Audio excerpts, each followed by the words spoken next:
Módulo número 11. Plan de estudios de la especialidad en medicina interna. Síndromes paratiroideo. Enfermedades endocrino-metabólico. Una revisión realizada en el Hospital Clínico Quirúrgico Docente Miguel Enríquez. La Habana, septiembre de 2021.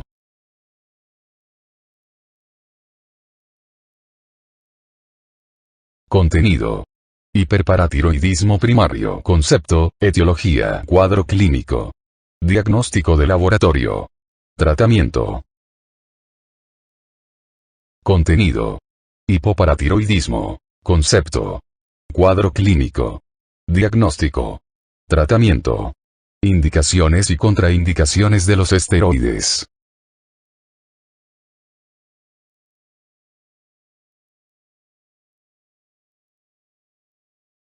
Hiperparatiroidismo. Definición. El hiperparatiroidismo se caracteriza por una concentración sérica alta de hormona paratiroidea inmunoreactiva, y se distingue en tres tipos: primario, secundario y terciario. El hiperparatiroidismo primario y el terciario se asocian a hipercalcemia, mientras que el secundario hipocalcemia. El hiperparatiroidismo primario es, por lo general, una endocrinopatía no sindrómica aislada y pocas veces forma parte de síndromes complejos, como la neoplasia endocrina múltiple y el hiperparatiroidismo con tumores mandibulares. Las formas sindrómicas y no sindrómicas de hiperparatiroidismo primario pueden ser trastornos hereditarios, familiares, habitualmente autosómicos dominantes, o enfermedades no familiares, esporádicas. El hiperparatiroidismo terciario se asocia con frecuencia a insuficiencia renal crónica.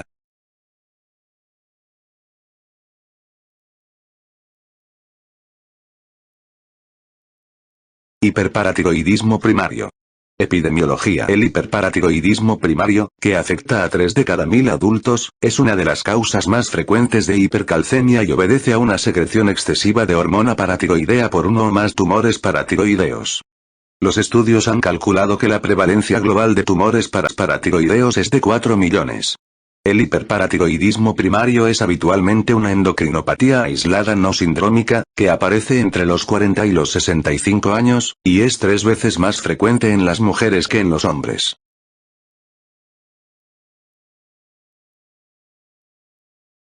Biopatología. El 80% de los pacientes con hiperparatiroidismo primario tienen un adenoma paratiroideo solitario, y el 15 al 20% de los pacientes presentan una hiperplasia de las 4 glándulas paratiroideas.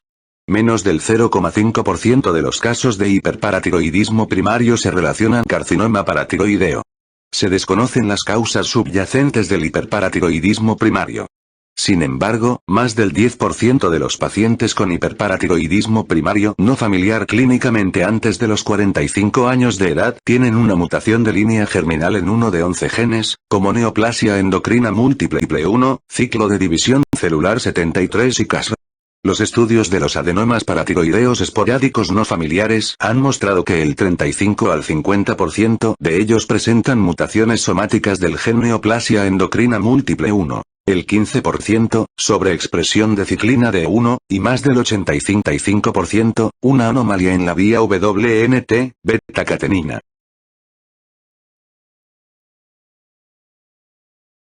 Manifestaciones clínicas. Muchos pacientes con hiperparatiroidismo primario son asintomáticos y la hipercalcemia, que suele ser leve, se detecta accidentalmente al realizar análisis bioquímicos por otros motivos. Sin embargo, es importante recordar que casi la mitad de los pacientes tienen síntomas neuromusculares poco llamativos, como cansancio y debilidad, que se hacen aparentes solo tras una paratiroidectomía con resultado satisfactorio.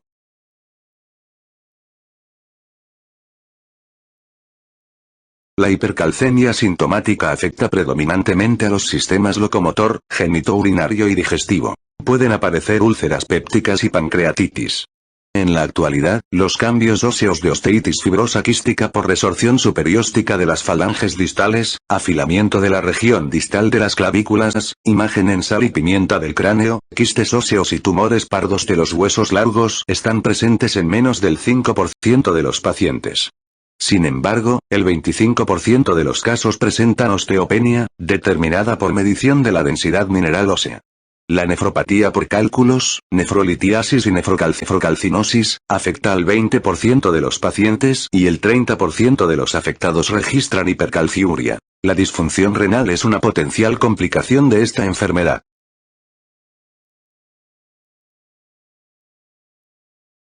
Diagnóstico. Una concentración sérica alta de hormona paratiroidea en presencia de hipercalcemia es diagnóstica, ya que la hormona paratiroidea está elevada en el 90% de los pacientes con hiperparatiroidismo primario, que siempre tienen hipercalcemia. Sin embargo, es importante asegurarse de que se emplean análisis inmunradiométricos, IRMA, del inglés inmunoradiométrica 6, e inmunoquimioluminométricos, IGMA, del inglés inmunoquimiluminométrica 6, para medir la molécula intacta de hormona paratiroidea en lugar de los radioinmunoanálisis más antiguos, no tan fiables. Aparte del hiperparatiroidismo, los únicos trastornos hipercalcémicos en los que la hormona paratiroidea está elevada ocasionalmente son los relacionados con la hipercalcemia hipocalciúrica benigna familiar, la inmovilización, o el tratamiento con litio o tiácida. Una anamnesis exhaustiva y la interrupción de la administración de estos fármacos ayudan a descartar estas posibilidades.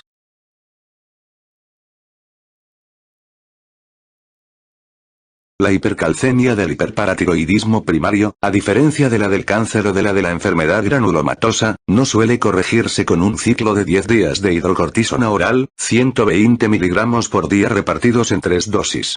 Esta prueba, denominada prueba de supresión con corticoides, se usaba anteriormente para distinguir el hiperparatiroidismo primario de otras causas de hipercalcemia. Sin embargo, con la llegada de análisis de la hormona paratiroidea más fiables, en la actualidad apenas se utiliza. Alrededor de un tercio de los pacientes con hiperparatiroidismo primario tienen una concentración sérica de potasio baja, y otros están en la parte inferior del intervalo de normalidad. Además, algunos pacientes registran un leve aumento de la concentración sérica de cloro y un descenso concomitante de la concentración de bicarbonato. La actividad sérica de la fosfatasa alcalina puede estar elevada en algunos pacientes y el 30% de ellos tienen una excreción urinaria de calcio alta. La concentración sérica de 1,25-OH2D está elevada en algunos pacientes con hiperparatiroidismo primario, aunque el hallazgo tiene valor diagnóstico por estar igualmente elevada en otros trastornos hipercalcémicos, como la sarcoidosis y los linfomas.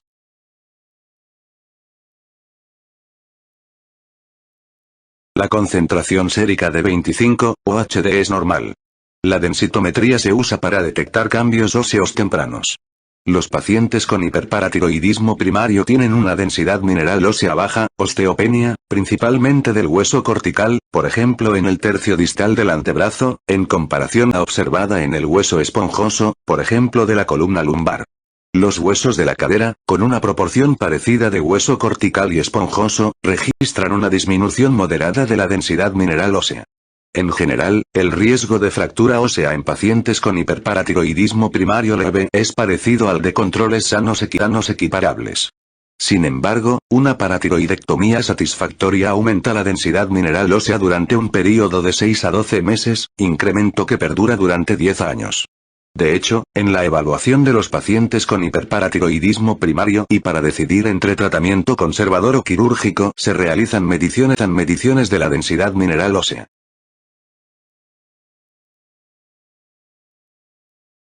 Puede realizarse una localización preoperatoria para definir la ubicación de los tumores paratiroideos. Las pruebas de imagen no invasivas son ecografía, tomografía computarizada y gammagrafía con tecnecio, 99 metros Sestamibi. En la actualidad se considera que la gammagrafía con Sestamibi es la prueba de imagen más apropiada y conveniente. Puede realizarse con técnicas de tomografía computarizada, por ejemplo tomografía computarizada por emisión monofotónica, para obtener una imagen tridimensional con más resolución anatómica. Es importante señalar que hay un porcentaje apreciable de resultados positivos falsos con todas las pruebas de localización no invasivas, por lo que es preferible confirmarla con dos técnicas distintas. Las pruebas de imagen de localización invasiva son la arteriografía y la obtención de una muestra venosa selectiva en las venas que drenan la región tiroidea para determinar la hormona paratiroidea. Estas pruebas diagnósticas son laboriosas, costosas y complejas, y dependen de la capacidad del radiólogo. Se acepta por lo general que estas pruebas preoperatorias están indicadas en caso de intervención quirúrgica cervical previa. Sin embargo, no se ha determinado su utilidad en pacientes en los que ésta no se haya realizado y, por ahora, las preferencias y la experiencia de los equipos médicos, radiológicos y quirúrgicos locales determinan habitualmente el uso de las técnicas de obtención de una muestra venosa.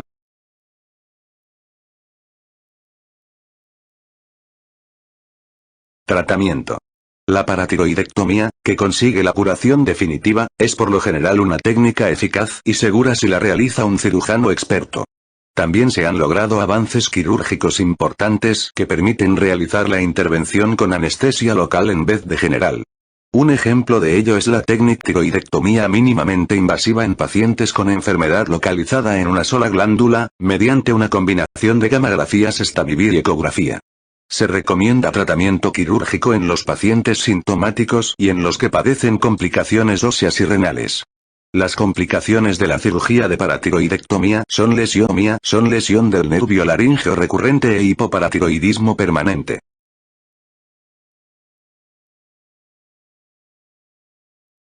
Sin embargo, la decisión de recomendar tratamiento quirúrgico resulta a menudo comprometida en pacientes asintomáticos, que pueden ser más del 50% de los pacientes con hiperparatiroidismo primario. La evolución natural del hiperparatiroidismo primario en la mayoría de los casos es de progresión lenta o nula. Por ejemplo, solo el 25% de los pacientes asintomáticos tienen una enfermedad progresiva, que se manifiesta habitualmente por disminución de la densidad mineral ósea en un período de 10 años. Ello ha generado controversias relacionadas con las indicaciones de tratamiento quirúrgico. A tal respecto, el Thread International Workshop, 2008, on the Management of Symptomatic Primary y Hyperparathyroidism publicó una serie de recomendaciones.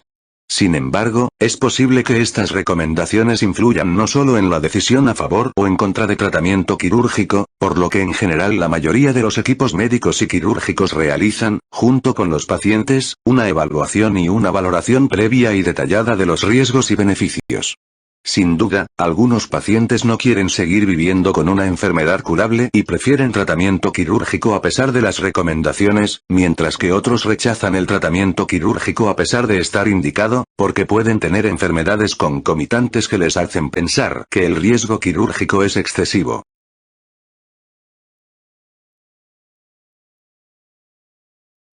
Los pacientes a los que no se realiza una paratiroidectomía precisan una evaluación clínica y un seguimiento del calcio, la creatinina y la hormona paratiroidea séricos en intervalos anuales, y de la densidad mineral ósea en intervalos de 12 a 24 meses. Además, se aconsejan las siguientes recomendaciones médicas. La primera es que deben evitar la deshidratación y deben andar a menudo. La segunda es que deben moderar la ingesta de calcio en la alimentación, es decir, 1000 miligramos por día o menos, y que deben evitar los diuréticos tiacídicos. Por último, han de evitar productos de herbolario y tónicos que contengan vitamina D o vitamina A.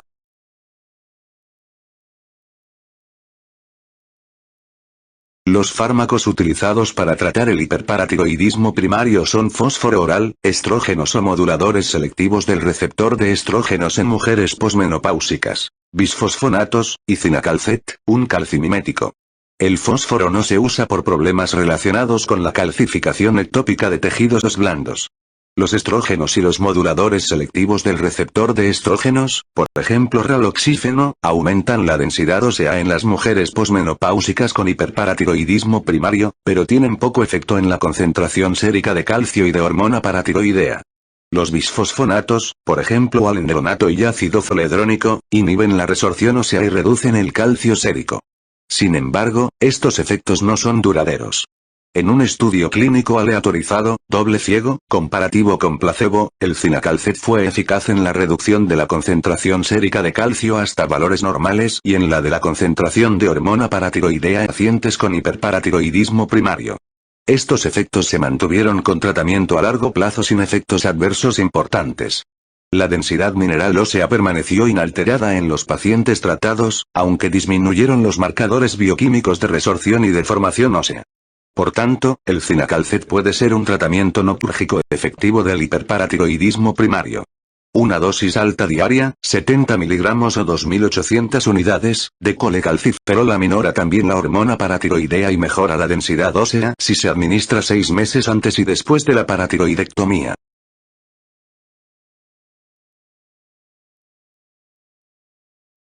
Hiperparatiroidismo primario familiar. El hiperparatiroidismo primario es mayoritariamente un trastorno no familiar, esporádico. Sin embargo, alrededor del 10% de los pacientes con hiperparatiroidismo primario presentan una forma hereditaria que puede estar incluida en los síndromes neoplasia endocrina múltiple 1, neoplasia endocrina múltiple 2, neoplasia endocrina múltiple 3 y neoplasia endocrina múltiple 4 o en el síndrome hiperparatiroidismo con tumores mandibulares. Además, el hiperparatiroidismo primario hereditario es en ocasiones una endocrinopatía solitaria que también se denomina hiperparatiroidismo aislado familiar. Los pacientes con estas formas familiares de hiperparatiroidismo primario, como los síndromes neoplasia endocrina múltiple, tienen diferencias importantes con los que tienen formas no familiares, entre las que destacan una edad de inicio más temprana, 20 a 25 frente a 55 años, y una proporción hombre-mujer igual, 1 a 1 frente a 1 a 3. Además, los síndromes neoplasia endocrina múltiple se asocian a tumores paratiroideos múltiples en lugar de a los adenomas paratiroideos solitarios característicos de la forma esporádica, y el hiperparatiroidismo con tumores mandibulares se asocia a carcinoma paratiroideo en el 15% de los pacientes. Esto tiene implicaciones en el tratamiento de los tumores paratiroideos en los pacientes con estos trastornos.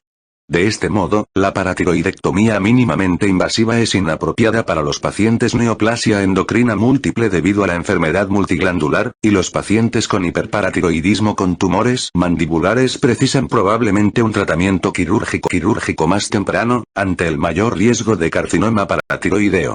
Las investigaciones sobre las formas hereditarias y esporádicas de hiperparatiroidismo primario han ayudado a identificar algunos genes y regiones cromosómicas implicados en la etiología de los tumores paratiroideos. Se ha detectado hiperparatiroidismo aislado familiar en varios parientes, algunos con mutaciones de los genes neoplasia endocrina múltiple 1, ciclo de división celular 73 o CAS. Los síndromes familiares asociados a tumores paratiroideos son neoplasia endocrina múltiple 1, 2, 3 y neoplasia endocrina múltiple 4. Síndrome hiperparatiroidismo tumor maxilar. Este síndrome es un trastorno autosómico dominante caracterizado por presencia de tumores paratiroideos, que pueden ser carcinomas en el 15% de los pacientes y fibromas osificantes, habitualmente en el maxilar superior o inferior.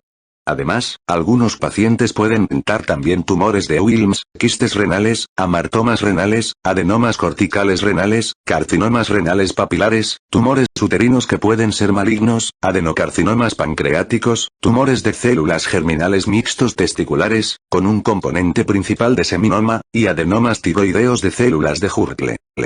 Las mutaciones del gen ciclo de división celular 73, localizado en el cromosoma 1q31,2 y que codifica una proteína de 531 aminoácidos, la parafibromina, causan este síndrome. Se ha observado que la parafibromina está asociada al homólogo humano del complejo de proteína PAF1, que interactúa con la ARN polimerasa 2 y, como parte de este complejo proteico, la parafibromina regula episodios posttranscripcionales y la modificación de la histona. Los pacientes con carcinomas paratiroideos tienen con frecuencia mutaciones. Ciclo de división celular 73 de línea germinal.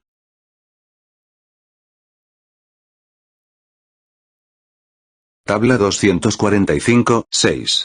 Causas de hipocalcemia. Concentraciones bajas de hormona paratiroidea. Hipoparatiroidismo. Agenesia paratiroidea aislada o parte de anomalía del desarrollo compleja, por ejemplo síndrome de Digeorge. Destrucción paratiroidea. Cirugía. Radiación. Infiltración por humedad sistémica, por ejemplo hemocromatosis, amiloidosis, sarcoidosis, enfermedad de Wilson, talasemia. Autoinmune. Aislada. Poliglandular, tipo 1. Hipofunción paratiroidea, es decir, secreción de hormona paratiroidea. Defectos en los genes de la hormona paratiroidea. Hipomagnesemia. Hipocalcemia neonatal, puede asociarse a hipercalcemia materna. Enfermedad del hueso hambriento, Posparatiroidectomía. Mutaciones en el receptor detector de calcio o G-alfa 11. Concentraciones altas de hormona paratiroidea. Hiperparatiroidismo secundario. Carencia de vitamina D. Por carencia alimentaria, malabsorción, hepatopatía o defectos en el receptor de vitamina D. Producción inadecuada de vitamina D activa, 1,25 o H2D. Por insuficiencia renal crónica. Resistencia a la vitamina D, raquitismo. Por disfunción tubular renal, síndrome de Fanconi, o defectos en el receptor de vitamina D. Resistencia a la hormona paratiroidea, por ejemplo pseudohipoparatiroidismo, hipomagnesemia. Medicamentos quelantes de calcio, por ejemplo transfusiones de sangre con citrato, leche de vaca rica en fósforo. Inhibidores de la resorción ósea, por ejemplo bisfosfonatos, calcitonina, plicamicina, fenitoína, ketoconazol, etc. Metabolismo de vitamina D alterado. Foscarnet. Otras. Pancreatitis aguda. Rabdomiólisis aguda. Lisis tumoral masiva. Metástasis osteoblásticas, por ejemplo carcinoma de próstata o mama. Síndrome de shock tóxico. Y la hiperventilación.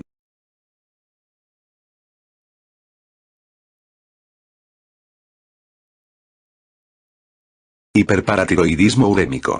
Biopatología. La concentración sérica de hormona paratiroidea aumenta en respuesta a la hipocalcemia, y este hiperparatiroidismo secundario se corrige habitualmente al tratar la causa subyacente de hipocalcemia. Sin embargo, en la insuficiencia renal crónica, el hiperparatiroidismo secundario persiste más tiempo y, con el paso del tiempo, las células paratiroideas adquieren una función autónoma, segregando hormona paratiroidea en exceso a pesar de la hipercalcemia. Este estado se denomina hiperparatiroidismo terciario. No se conoce la causa de la progresión desde la hiperplasia inicial secundaria, probablemente policlonal, de las paratiroides a los tumores tardíos, probablemente monoclonales, aunque en el proceso están implicados probablemente genes diferentes de los relacionados con las etiologías de las formas esporádicas y familiares de hiperparatiroidismo primario.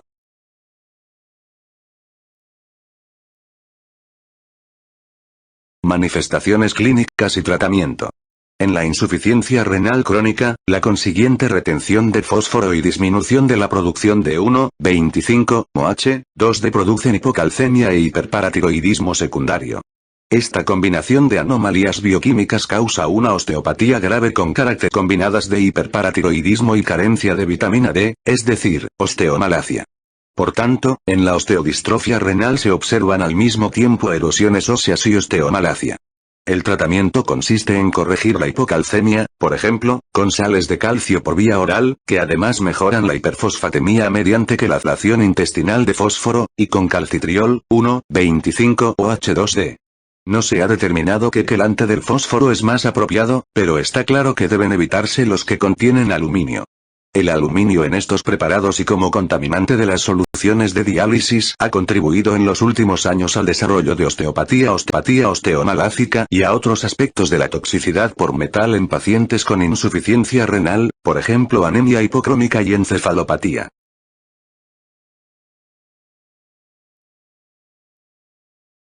El tratamiento precoz de la alteración metabólica previene o retrasa el inicio de hiperparatiroidismo secundario grave o de hiperparatiroidismo terciario, que precisan paratiroidectomía.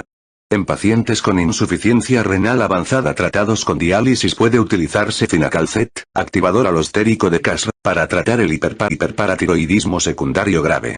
El cinacalcet disminuye la concentración de hormona paratiroidea y puede tener además un efecto antiproliferativo.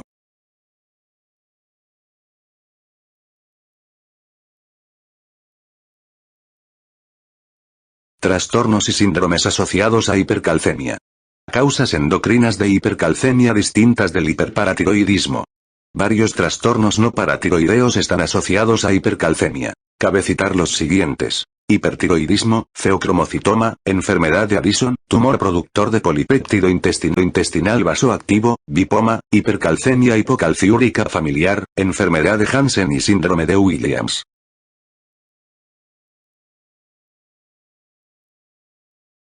Hipertiroidismo. En el hipertiroidismo es frecuente una hipercalcemia moderada, menor a 12 mg por decilitros o 3 milimol por litro, que aumenta el recambio óseo y la resorción ósea. La hipercalcemia puede responder al tratamiento con beta bloqueantes.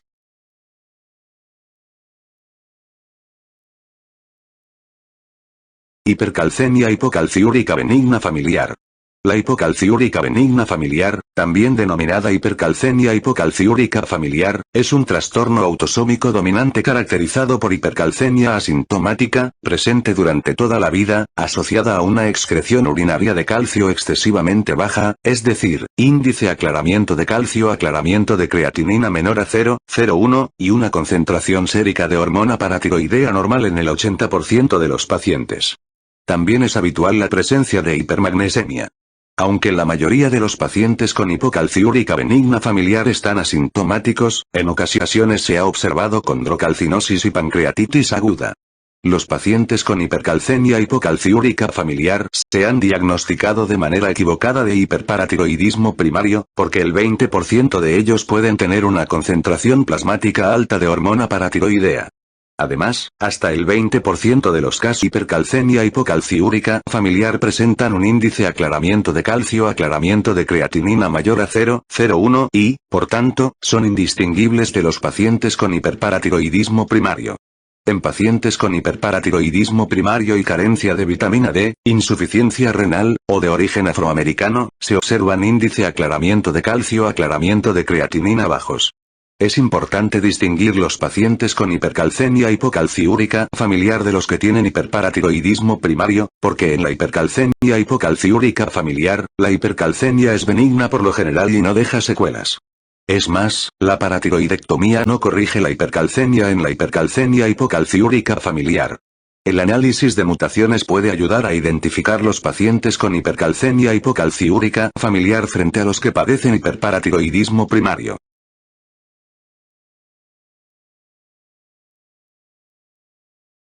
La hipercalcemia hipocalciúrica familiar es genéticamente heterogénea, con 3 variantes detectadas: hipercalcemia hipocalciúrica familiar 1, el 2 y el 3, cuyos locus están en los cromosomas 3q21, 1, 19p y 19q13, respectivamente. La hipercalcemia hipocalciúrica FAM1 se debe a mutaciones heterocigotas con pérdida de función de Cas, que es un GPCR que señaliza a través de GQ y G-alfa-11.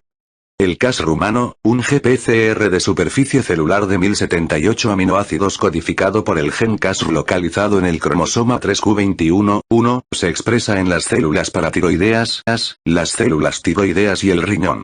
Alrededor de 2/3 de los familiares con hipercalcemia hipocalciúrica familiar tienen mutaciones heterocigotas exclusivas de Cas, y los estudios de expresión de estas mutaciones han revelado pérdida de la función de Cas, mientras que se produce un aumento del punto de ajuste dependiente del ion calcio para la liberación de hormona paratiroidea por la célula paratiroidea. La hipercalcemia hipocalciúrica familiar 2 se debe a mutaciones con pérdida de función en la subunidad 11 de la proteína G, G-alfa-11, que disminuye la sensibilidad de las células que expresan Cas, probablemente alterando la liberación de difosfato de guanosina. Dichas mutaciones con pérdida de función G-alfa-11 están presentes en menos del 5% de los pacientes con hipercalcemia hipocalciúrica familiar.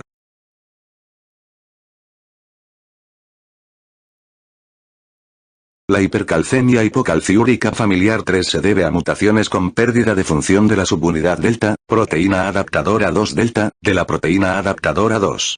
La proteína adaptadora 2 es un componente central de las vesículas recubiertas de clatrina, del inglés Class-Ring-Code vesicles, y es esencial en la endocitosis mediada por clatrina, que internaliza constituyentes de la membrana plasmática, como GPCR. La proteína adaptadora 2 es un heterotetrámero de subunidades alfa, beta, mu y delta, une la clatrina a las membranas de las vesículas y se une a unidades basadas en tirosina y en dileucina de las proteínas cargo asociadas a la membrana.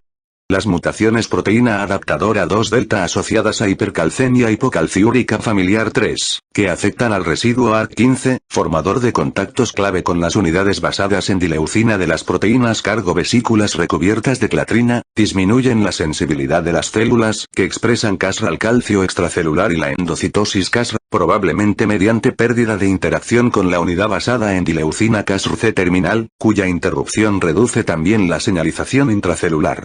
Dichas mutaciones de pérdida de función proteína adaptadora 2 delta están presentes en más del 5% de los pacientes con hipercalcemia hipocalciúrica familiar. Tipo 1, el 2 y el 3 tienen características clínicas parecidas, por lo que es necesario un análisis genético para identificar las mutaciones relevantes.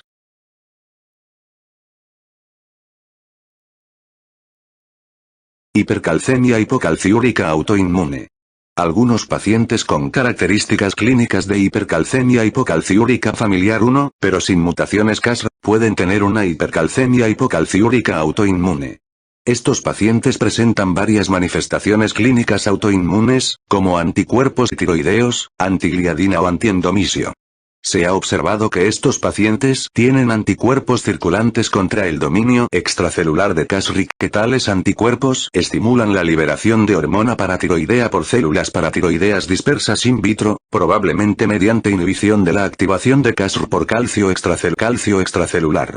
Los efectos del tratamiento con glucocorticoides han sido variables, con respuesta de la hipercalcemia en un paciente, pero no en otro. Por tanto, la hipercalcemia hipocalciúrica autoinmune es un trastorno de la detección del calcio extracelular que debe tenerse en cuenta en pacientes con hipercalcemia hipocalciúrica familiar 1 sin mutaciones Cas.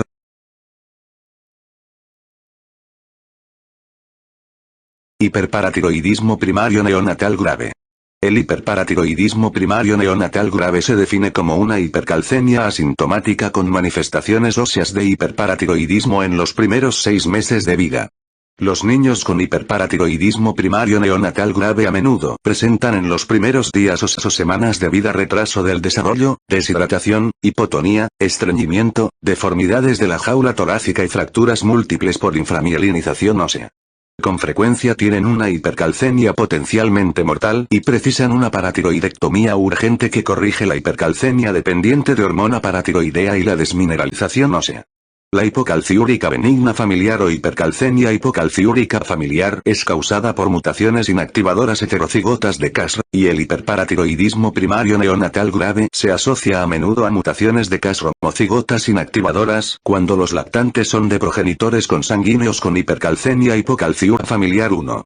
Sin embargo, se ha observado también hiperparatiroidismo primario neonatal grave en niños en los que uno de los progenitores tenía hipocalciúrica benigna familiar clínicamente aparente y muchos otros pacientes con hiperparatiroidismo primario neonatal grave pueden ser esporádicos, es decir, con ambos progenitores con concentración sérica de calcio normal.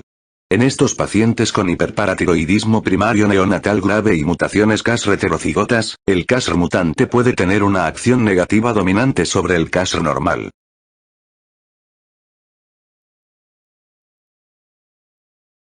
Enfermedad de Hansen.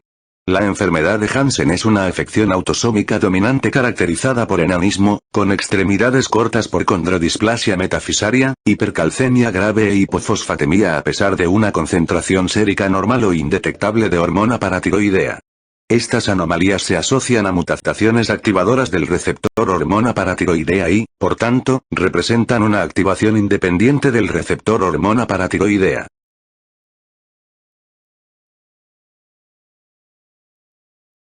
Síndrome de Williams. Este es un trastorno autosómico dominante caracterizado por estenosis aórtica supravalvular, aspecto facial élfico, retraso psicomotor e hipercalcemia del lactante. Se desconoce la anomalía subyacente que produce hipercalcemia en un porcentaje comprendido entre el 5 y el 50% de pacientes, pero se ha propuesto una anomalía del metabolismo de 1,25-OH, 2D3 y una disminución de la producción de calcitonina, aunque ninguna de estas anomalías se ha demostrado de manera sistemática. En pacientes con síndrome de Williams se ha observado hemizigosidad por microdeleción del cromosoma 7q11, 20, 23, que afecta a los genes elastin y lim kinase, que puede explicar las características cardiovasculares y neurológicas respectivas. Sin embargo, el gen del receptor de calcitonina, localizado en el cromosoma 7q21 y cerca de la región delecionada en el síndrome de Williams, no está implicado en la deleción observada en 4 pacientes con síndrome de Williams, lo que indica que es improbable su implicación en la hipercalcemia de estos niños. Es posible que otro gen todavía sin definir situado en esta región delecionada contigua esté implicado en las anomalías del metabolismo del calcio.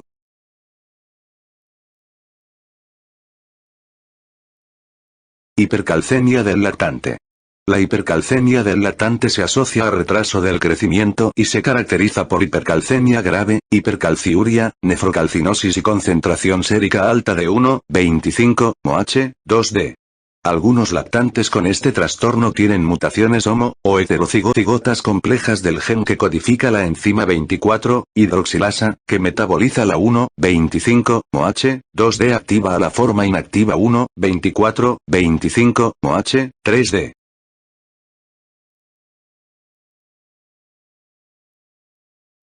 Neoplasia maligna. La hipercalcemia está presente en el 20 al 30% de los pacientes con cáncer y se debe habitualmente a aumento de la resorción ósea, que puede estar causada de manera directa, por metástasis óseas, o indirecta, por la producción por el tumor de un factor humoral que estimula la resorción ósea osteoclastística. Los cánceres que suelen generar metástasis óseas líticas son el cáncer de mama, los linfomas o el mieloma múltiple. La osteólisis asociada, mediada por atracción y activación de osteoclastos, implica a las citocinas.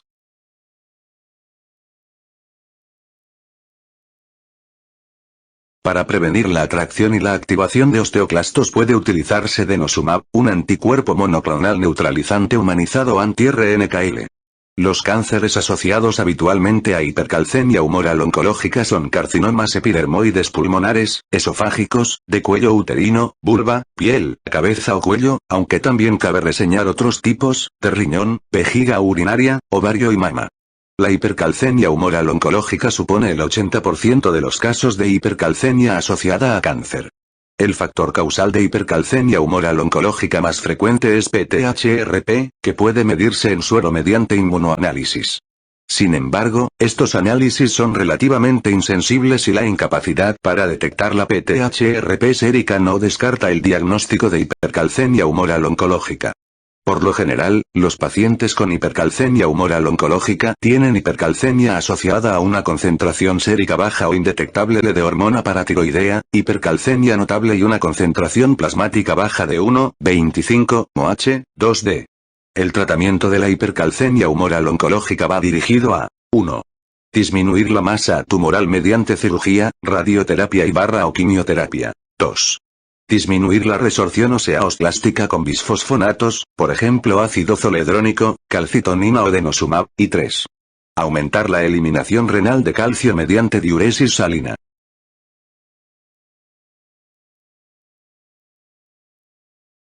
Trastornos granulomatosos. Varios trastornos granulomatosos se asocian a hipercalcemia y siempre se asocian a concentración sérica elevada de 1,25-OH2D por síntesis extrarrenal. La sarcoidosis es el trastorno granulomatoso que con más frecuencia se relaciona con la hipercalcemia. El 10 de los pacientes con sarcoidosis padecen hipercalcemia, y alrededor de la mitad, hipercalciuria. El aumento de la actividad de la enzima convertidora de la angiotensina ayuda a confirmar el diagnóstico. Los glucocorticoides, por ejemplo 40 a 60 miligramos de prednisolona, disminuyen la producción de 1,25-OH2D y normalizan la concentración de calcio. Si la concentración sérica de calcio no se normaliza en 10 días de tratamiento glucocorticoide, por ejemplo 40 miligramos de hidrocortisona 3 veces al día, o con una prueba de supresión con corticoides, debe sospecharse otra causa de hipercalcemia, como hiperparatiroidismo primario o neoplasia maligna. Fármacos. Algunos fármacos causan hipercalcemia por mecanismos diferentes. Los que contienen vitamina A o D se utilizan con frecuencia y a menudo se asocian a hipercalcemia. Los diuréticos tiacídicos también generan hipercalcemia a menudo. Se trata de una hipercalcemia en gran parte de origen renal, ya que las IDAs aumentan la reabsorción tubular renal distal de calcio. La hipercalcemia remite rápidamente al interrumpir el fármaco. El síndrome de leche y alcalinos se describió por primera vez en los años 30 del pasado siglo, por lo general en el contexto del tratamiento de la úlcera péptica con grandes cantidades de leche y bicarbonato sódico. En la actualidad, el fármaco responsable suele ser el carbonato cálcico, aunque también se ve implicado el consumo elevado de lácteos, leche, queso y yogur. Las características típicas son hipercalcemia moderada o grave con alcalosis y disfunción renal. La cantidad de calcio ingerida por los pacientes con este síndrome es habitualmente de 5 a 15 gramos por día. El tratamiento consiste en 1. Suspender la ingesta de fármacos y antiácidos con calcio. 2. Rehidratación, y 3. Diuresis salina.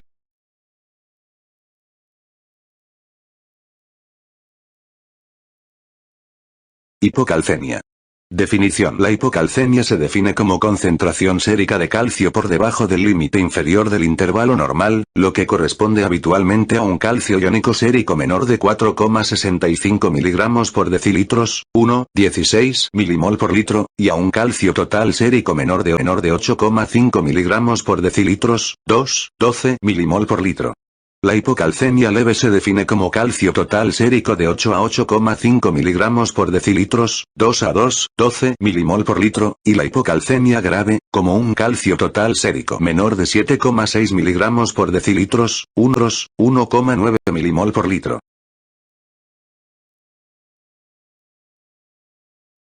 Biopatología. La hipocalcemia se clasifica según la causa en función de si la concentración sérica de hormona paratiroidea es baja, es decir, trastornos hipoparatiroideos, o alta, es decir, trastornos asociados a hiperparatiroidismo secundario. La hipocalcemia es provocada con más frecuencia por hipoparatiroidismo, carencia o una alteración del metabolismo de la vitamina D, insuficiencia renal aguda o crónica, o hipomagnesemia. Las enfermedades hipocalcémicas pueden producirse por destrucción de las glándulas paratiroideas, alteración del desarrollo de las glándulas paratiroideas, o disminución de la secreción de hormona paratiroidea o de las acciones mediadas por la hormona paratiroidea en los tejidos de actuación. Por tanto, se diferencian en causadas por carencia de hormona paratiroidea, por defecto en el receptor hormona paratiroidea, es decir, receptor hormona paratiroidea entre PTHRP, o por resistencia a la hormona paratiroidea por defectos anterógrados en el receptor hormona paratiroidea entre PTHRP. Las enfermedades pueden encuadrarse también como parte de los trastornos hipoparatiroideos, de las anomalías Castro de los trastornos pseudohipoparatiroideos.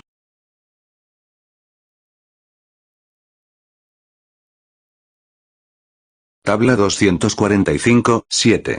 Signos clínicos hipocalcémicos de irritabilidad neuromuscular. Parestesia, habitualmente en los dedos de las manos y los pies, y alrededor de la boca. Tetanía, espasmo carpopedio, calambres musculares. Signo de Chvostek. Signo de Trousseau. Convulsiones de todo tipo, es decir, focales o ausencias, tónico-clónicas generalizadas o síncope. Intervalo QT largo en el electrocardiograma. Laringoespasmo. Broncoespasmo.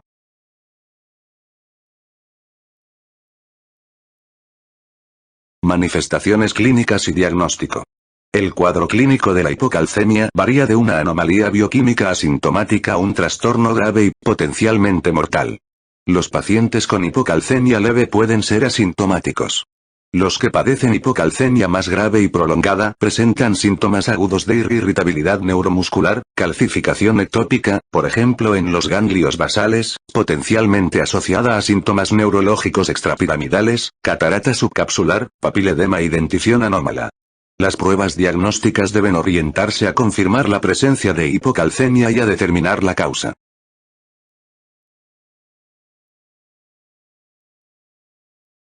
En el hipoparatiroidismo, el calcio sérico está bajo, el fósforo alto y la hormona paratiroidea es indetectable. Por lo general, la función renal y las concentraciones de los metabolitos 25-hidroxi y 1,25-hidroxi de la vitamina D son normales.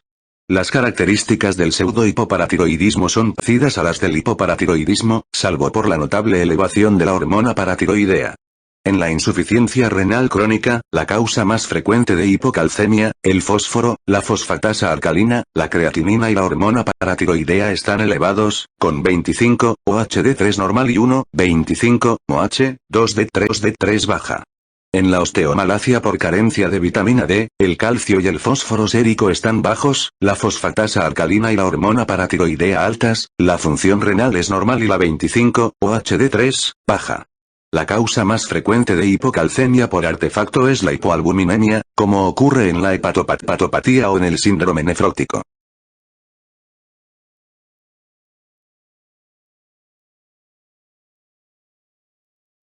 Tratamiento. Hipocalcemia aguda. El tratamiento de la hipocalcemia aguda depende del grado de hipocalcemia, la rapidez de aparición y el grado de irritabilidad neuromuscular. Deben tratarse los pacientes sintomáticos, por ejemplo convulsiones o tetanía, y los asintomáticos con calcio sérico menor de 7, mg por decilitros, 1,9 milimol por litro, y riesgo alto de sufrir complicaciones.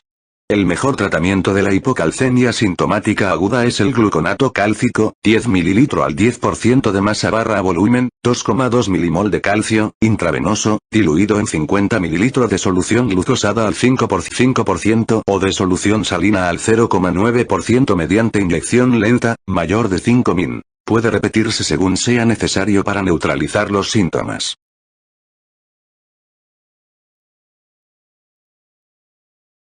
Debe medirse la concentración sérica de calcio de manera regular.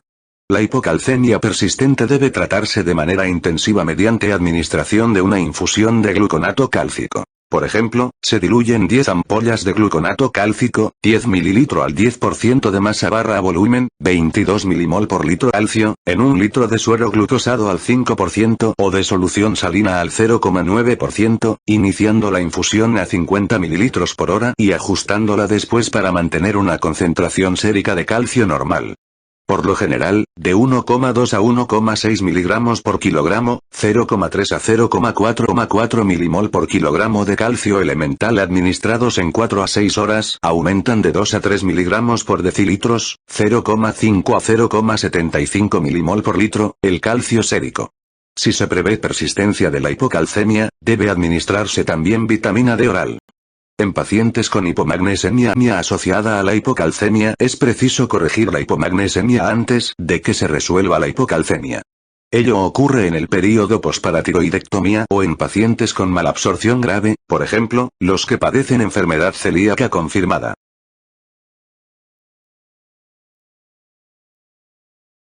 Hipocalcemia crónica.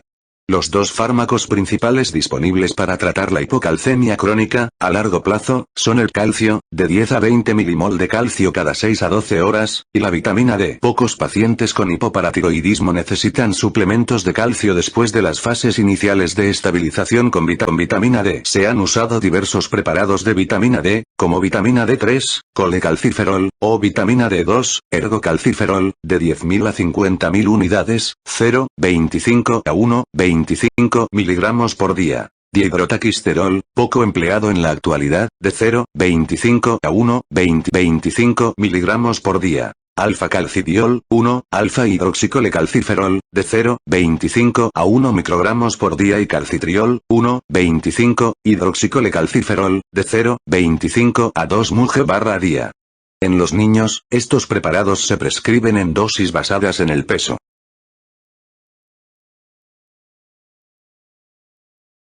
El colecalciferol y el ergocalciferol son los más baratos, pero su duración de acción es más prolongada y pueden provocar efectos secundarios duraderos. No obstante, son los más apropiados para tratar la hipocalcemia asociada a carencia de vitamina D. Los otros preparados, que no precisan una alfa-hidroxilación renal, tienen la ventaja de presentar una semivida más corta y, por tanto, menos riesgo de efectos secundarios duraderos. El calcitriol es el fármaco más apropiado en la hipocalcemia por hipoparatiroidismo o insuficiencia renal crónica, ya que es el metabolito activo y, a diferencia del alfa-calcidiol, no precisa 25-hidroxilación hepática. Al principio es necesaria una supervisión intensiva, a intervalos de 1 a 2 semanas, de la concentración sérica y urinaria de calcio, que se puede ampliar a intervalos de 3 a 6 meses al conseguir la estabilización. El objetivo es evitar hipercalcemia, hipercalciuria, nefrolitiasis e insuficiencia renal. Conviene señalar que puede haber hipercalciuria en ausencia de hipercalcemia. Se ha observado que el uso de hormona paratiroidea, 1 a 84, en pacientes hipoparatiroideos mejora los índices bioquímicos y óseos, así como al estado psíquico y físico.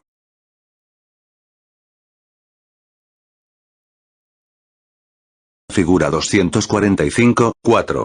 Método clínico para investigar las causas de hipocalcemia.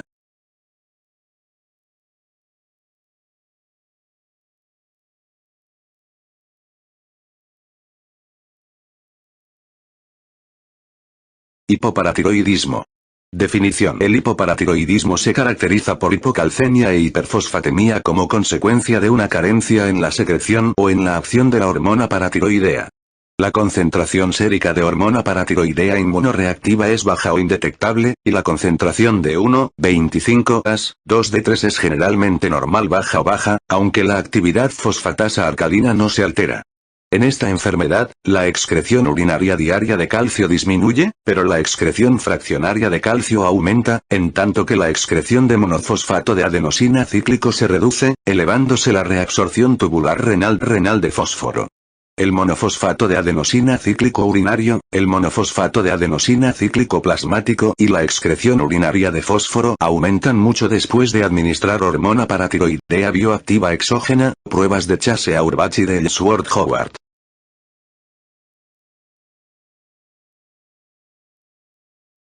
Biopatología. El hipoparatiroidismo es causado por agenesia, por ejemplo síndrome de Digeorge, o destrucción de las glándulas paratiroideas, por ejemplo tras cirugía cervical, en enfermedades autoinmunes, por disminución de la secreción de hormona paratiroidea, por ejemplo hipocalcemia neonatal o hipomagnesemia, o por resistencia a la hormona paratiroidea, a veces un trastorno primario, por ejemplo pseudohipoparatiroidismo o secundario a hipomagnesemia. En ocasiones es, asimismo, un trastorno sindrómico hereditario que puede formar parte de un defecto congénito complejo, por ejemplo síndrome de Digeorge, o de un trastorno autoinmune poliglandular. El hipoparatiroidismo asume igualmente la forma de una endocrinopatía solitaria no sindrómica, que se ha denominado hipoparatiroidismo idiopático aislado.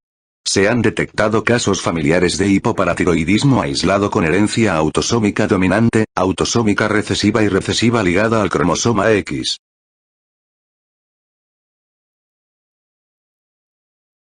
Hipoparatiroidismo aislado. El hipoparatiroidismo aislado es hereditario o adquirido por lesión de las glándulas paratiroideas por cirugía, metástasis infiltrante o enfermedad sistémica.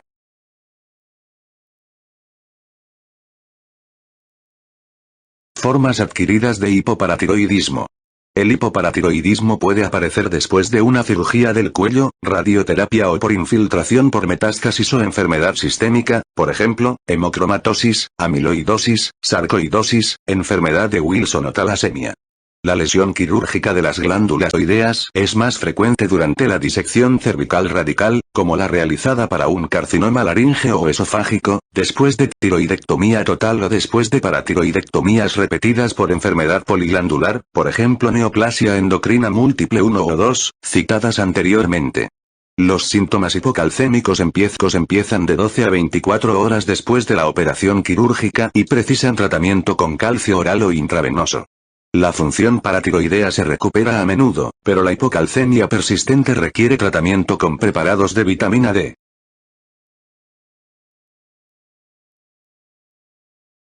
En el latente de una madre con hipercalcemia causada por hiperparatiroidismo primario es posible el desarrollo de hipoparatiroidismo neonatal con hipocalcemia. La hipercalcemia materna aumenta la liberación de calcio al feto, y esta hipercalcemia fetal suprime la secreción fetal de hormona paratiroidea. Después del parto, glándulas paratiroideas del latente son incapaces de mantener la normocalcemia. El trastorno suele remitir de modo espontáneo, si bien en ocasiones es necesario aplicar tratamiento. Además, la leche de vaca, rica en fósforo, es causa potencial de hipocalcemia en algunos lactantes. El hipoparatiroidismo funcional se debe a hipomagnesemia grave, menor de 0,4 milimol por litro, que puede ser consecuencia de un trastorno con malabsorción intestinal grave, por ejemplo enfermedad de Crohn, o a un trastorno tubular renal. Se asocia a hipoparatiroidismo porque se necesita magnesio para que las glándulas paratiroideas liberen hormona paratiroidea y también para la acción de la hormona paratiroidea a través de la adenilciclasa. Para restablecer la normomagnesemia es preciso a veces administrar repetidamente cloruro magnésico, 35 a 50 milimol por vía intravenosa en un litro de glucosa al 5% u otra solución isotónica durante 12 a 24 horas.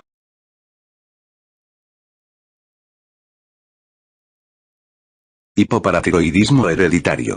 Los pacientes con formas hereditarias de hipoparatiroidismo presentan a menudo convulsiones hipocalcémicas en el período neonatal o lactante y precisan tratamiento de por vida con preparados orales de vitamina D, como calcitriol. Se han observado patrones hereditarios autosómicos dominantes, autosómicos recesivos y recesivos ligados al cromosoma X. Algunas formas autosómicas son causadas por mutaciones en el gen hormona paratiroidea, el Cas-V. Más adelante, la subunidad G-alfa-11 y el factor transcripcional GCMB, células gliales sin B. Las formas ligadas al cromosoma X alteran la regulación de SOX3.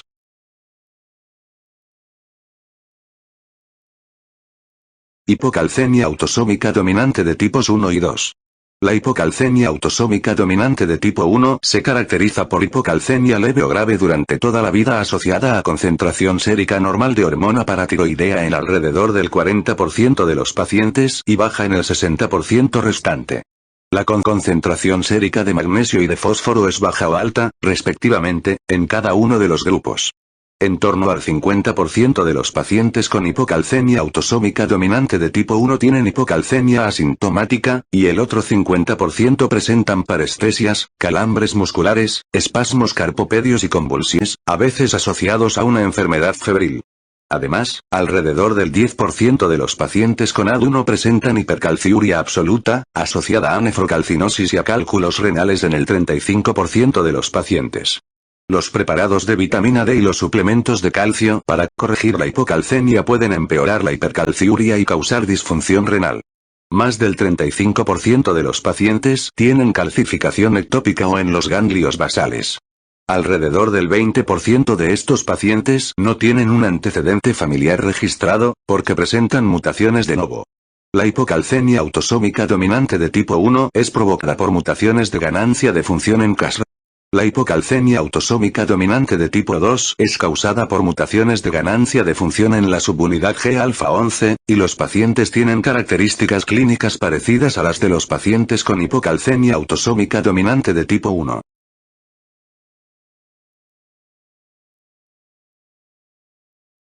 Síndromes complejos asociados a hipoparatiroidismo. El hipoparatiroidismo forma parte de un síndrome complejo que puede estar asociado a una anomalía congénita del desarrollo o a un síndrome autoinmune. Las anomalías congénitas del desarrollo asociadas a hipoparatiroidismo, que afectan a 1 de cada 4.000 nacidos vivos, son síndrome de Digeorge, síndrome de hipoparatiroidismo, sordera y anomalías renales, síndromes de Kenney-Café y de Barakat, y también síndromes asociados al linfedema o a rasgos dismórficos y retraso de crecimiento.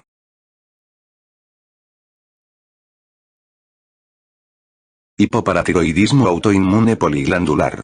El hipoparatiroidismo autoinmune poliglandular comprende hipoparatiroidismo, enfermedad de Addison, candidiasis y 2 o 3 de los siguientes cuadros: diabetes mellitus de tipo 1, hipogonadismo primario, enfermedad autoinmune tiroidea, anemia perniciosa, hepatitis crónica activa, esteatorrea, malabsorción, alopecia, total o circunscrita, y vitíligo. Esta variante de hipoparatiroidismo se denomina también síndrome de distrofia ectodérmica, candidiasis y poliendocrinopatía autoinmune, APC, del inglés autoinmune poliendocrinopathy candidiasis ectodermal dystrophy, o síndrome autoinmune glandular de tipo 1.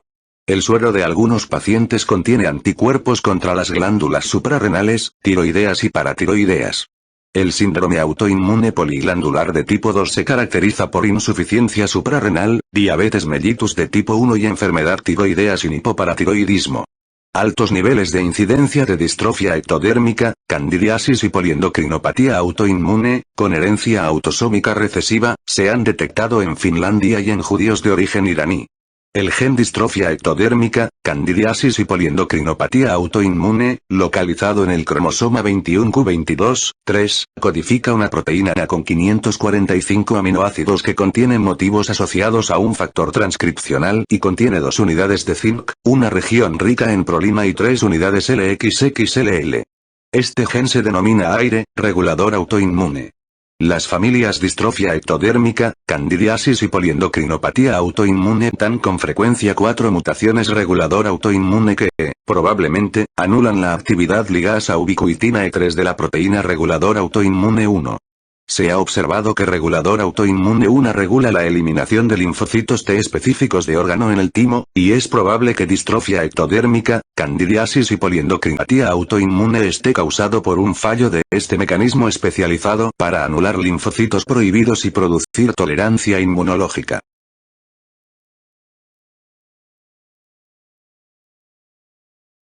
Hipoparatiroidismo adquirido autoinmune.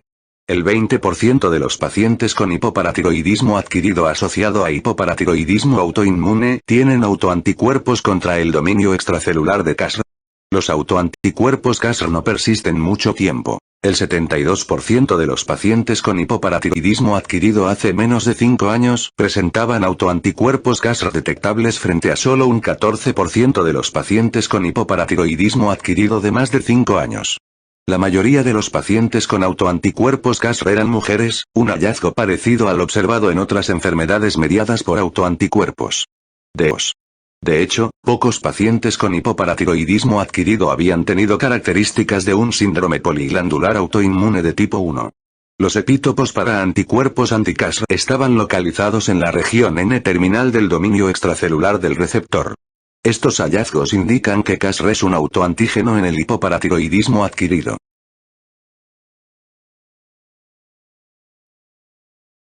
Síndrome de Digeorge. Los pacientes con este síndrome sufren hipoparatiroidismo neonatal, inmunodeficiencia de linfocitos T, cardiopatías congénitas y deformidades en el oído, la nariz y la boca, por ejemplo labio leporino y barra o paladar hendido. Muchos de estos niños mueren por infecciones relacionadas con la inmunodeficiencia. El trastorno obedece a un fallo congénito en el desarrollo de los derivados del tercer y del cuarto arcos faríngeos, con la consiguiente ausencia o hipoplasia de las glándulas paratiroideas y del timo. La mayoría de los casos son esporádicos, aunque se han observado herencia autosómica dominante y asociación entre este síndrome y una transloc no equilibrada y de lesiones en el cromosoma 22q11, 2. En algunos pacientes se han detectado deleciones de otro locus en el cromosoma 10p13, p14 asociadas a este síndrome, que se denomina DGS2, mientras que los pacientes con deleciones 22q11, 2 se consideran DGS1. Los estudios sobre la región de lesionada DGS1 en el cromosoma 22q11, 2 han hallado 4 genes implicados, RNEX40, NEX2, 2, NEX3, UTFIL y TBX1. Sin embargo, en pacientes con DGS1 solo se han detectado mutaciones puntuales en el gen TBX1, y en dualidad se considera que TBX1 es el gen que causa el DGS1.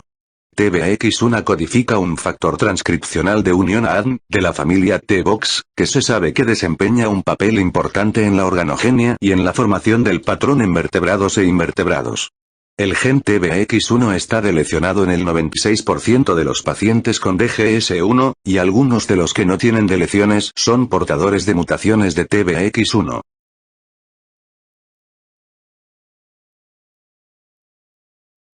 Síndrome de hipoparatiroidismo, sordera y anomalías renales. El síndrome hipoparatiroidismo, sordera y anomalías renales es un trastorno autosómico dominante en el que los pacientes padecen con frecuencia hipocalcemia asintomática con una concentración sérica de hormona paratiroidea excesivamente baja o indetectable. Sufren sordera neurosensitiva, simétrica y bilateral, que afecta a todas las frecuencias, y las anomalías renales son principalmente quistes bilaterales que comprimen los glomérulos y los túbulos y producen disfunción renal. Se han identificado anomalías citogenéticas en el cromosoma 10p14, 10, TER en pacientes con hipoparatiroidismo, sordera y anomalías renales, y estos pacientes tienen deleciones o mutaciones del factor de transcripción ZINC de DOGATA3.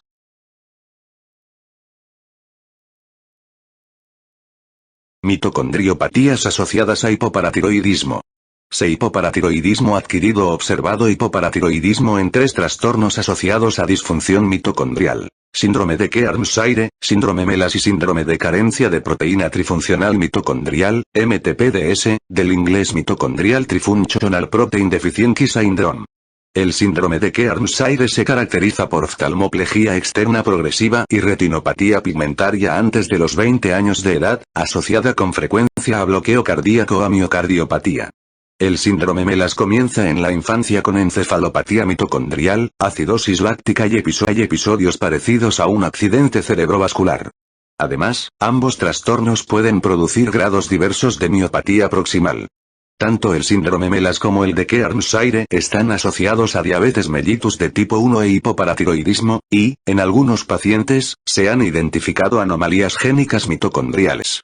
La carencia de proteína trifuncional mitocondrial es un trastorno de la oxidación de ácidos grasos asociado a neuropatía periférica, retinopatía pigmentaria y degeneración de la grasa hepática aguda en embarazadas con un feto afectado.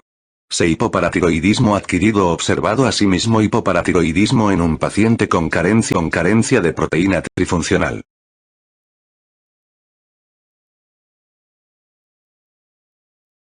Tabla 245, 8. Características clínicas, bioquímicas y genéticas de los trastornos hipoparatiroideos y pseudohipoparatiroideos.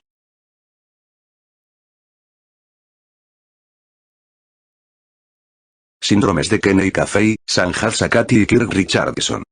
Hipoparatiroidismo adquirido detectado hipoparatiroidismo en más del 50% de los pacientes con síndrome de Kenney-Caffey, asociado a talla baja, osteoesclerosis, engrosamiento cortical de los huesos largos, cierre tardío de la fontanela anterior, calcificación de los ganglios basales, neonoftalmía e hipermetropía.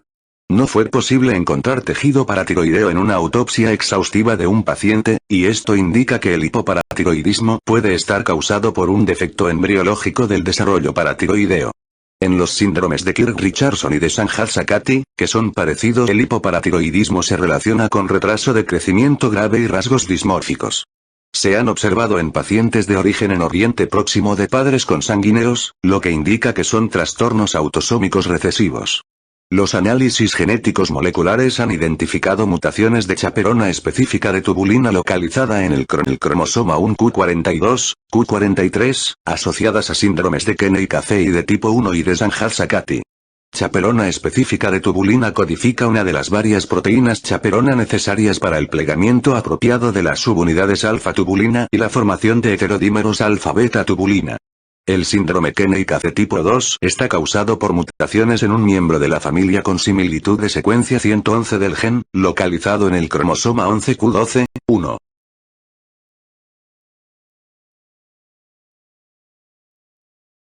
Pseudohipoparatiroidismo. Los pacientes con pseudohipoparatiroidismo, heredado como trastorno autosómico dominante, se caracterizan por hipocalcemia e hiperfosfatemia por resistencia de la hormona paratiroidea en vez de por carencia de hormona paratiroidea.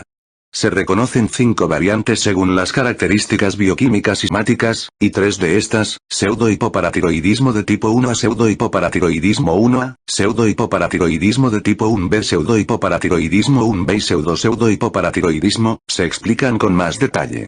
Los pacientes con pseudohipoparatiroidismo 1A tienen resistencia a la hormona paratiroidea, hipocalcemia, hiperfosfatemia, hormona paratiroidea sérica alta y ausencia de aumento del monofosfato de adenosina cíclico sérico y urinario y del fósforo urinario tras infusión intravenosa de hormona paratiroidea humana, además de las características de la osteodistrofia hereditaria de Albrigg, como talla baja, obesidad, calcificación subcutánea, retraso mental, cara redonda, hipoplasia dental y braquidactilia, es decir, acortamiento de los metacarpianos, sobre todo el tercero, el cuarto y el quinto.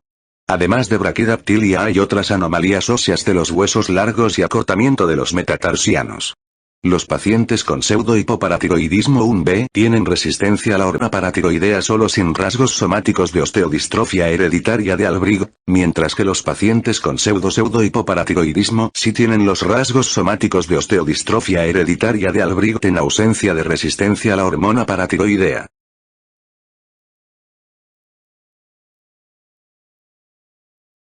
La ausencia de un incremento normal de la excreción urinaria de monofosfato de adenosina cíclico tras la infusión de hormona paratiroidea en el pseudohipoparatiroidismo 1A indica un defecto en algún punto del sistema receptor hormona paratiroidea adenilatociclasa. Este sistema receptor está regulado al menos por 2 proteínas G, una de las cuales estimula, GS-alfa, y la otra inhibe, G-alfa, la actividad de la enzima unida a la membrana que cataliza la formación del monofosfato de adenosina cíclico segundo mensajero intracelular. Los pacientes con pseudohipoparatiroidismo 1A pueden tener también resistencia a otras hormonas, como tirotropina, folitropina y lutropina, que actúan mediante GPCR. Se han identificado mutaciones inactivadoras del gen GS, denominadas NAS1, localizado en el cromosoma 20q13, 2, en pacientes con pseudohipoparatiroidismo 1A y pseudohipoparatiroidismo. Sin embargo, las mutaciones NAS1 no explican en su totalidad los fenotipos pseudohipoparatiroidismo 1A o pseudohipoparatiroidismo. Estudios de pseudohipoparatiroidismo 1A y pseudohipoparatiroidismo en una misma familia revelaron que la resistencia hormonal corresponde a un fenómeno de sellado genómico de tipo parental. Por tanto, el pseudohipoparatiroidismo 1 aparece en un niño solo, cuando la mutación se hereda de una madre afectada por pseudohipoparatiroidismo 1 o pseudohipoparatiroidismo, en tanto que el pseudohipoparatiroidismo solo se da cuando la mutación se hereda de un padre afectado por pseudohipoparatiroidismo primera o pseudohipoparatiroidismo. El pseudohipoparatiroidismo 1B está causado por deleciones en ⟨5 del gen NAS1. Además, en personas afectadas, la deleción afectaba el alelo materno, mientras que su presencia en el alelo paterno estaba relacionada con portadores sanos no afectados. Ello concuerda con el sellado genómico parental de la anomalía NAS1 causante de pseudohipoparatiroidismo 1B.